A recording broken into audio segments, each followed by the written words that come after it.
In this video, I'm going to show you how you can use anger to your advantage and show you that it's there for a reason rather than viewing it as something bad or defective. So I've been speaking to a few people lately who've been feeling troubled by the fact that they felt angry or irritated or annoyed at someone or something, and they've been building themselves up saying, oh, I feel bad about that.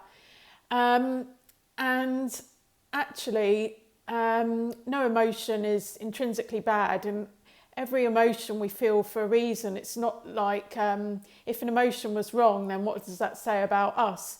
It says that we're intrinsically defective. So if you think about it, it's really ingrained in society that anger is a bad thing, and I've noticed it particularly in recent years.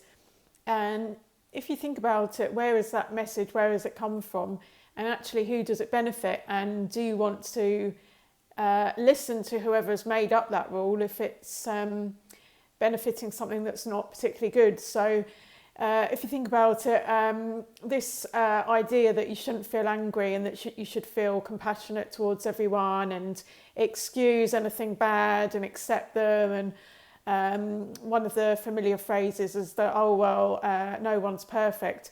That kind of thinking is not going to benefit someone who is honest and trustworthy and straightforward. That kind of thinking is only going to benefit someone who wants to get away with perhaps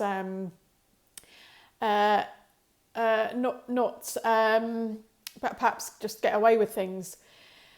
So a lot of people, especially if you've been the kind of person that normally takes a lot of responsibility and is very conscientious, you might experience this feeling bad for feeling angry. And I know it's easy to turn it in on yourself. And what I've noticed is when I feel angry, there's common themes there. So when I look back on situations where I feel particularly angry, it's like my subconscious is trying to tell me something. So it's often when someone has been lying to me, gaslighting, someone's hiding something from me, things are not quite as they seem on the surface.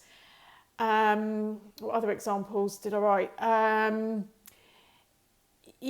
Someone's just generally looking to cause me harm, and I'm maybe not consciously aware of it, but the anger comes up.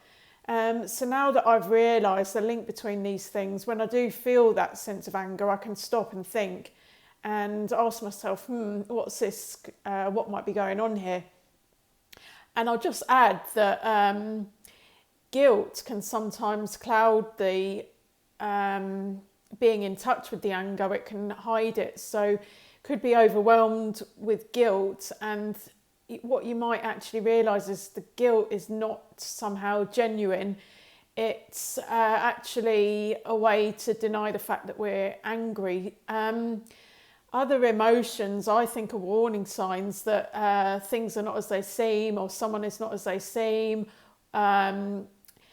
Are anxiety and confusion, because anxiety, often really what it is, it's not particularly an emotion in itself, it's a sense of inner conflict. So one part of you is thinking one thing, and the other part is saying, oh, well, this person seems really nice, but then there's like an inner part feeling unsafe. So creates a conflict, which creates this feeling of anxiety where it's like, just feeling completely lost or not knowing what to do in a situation.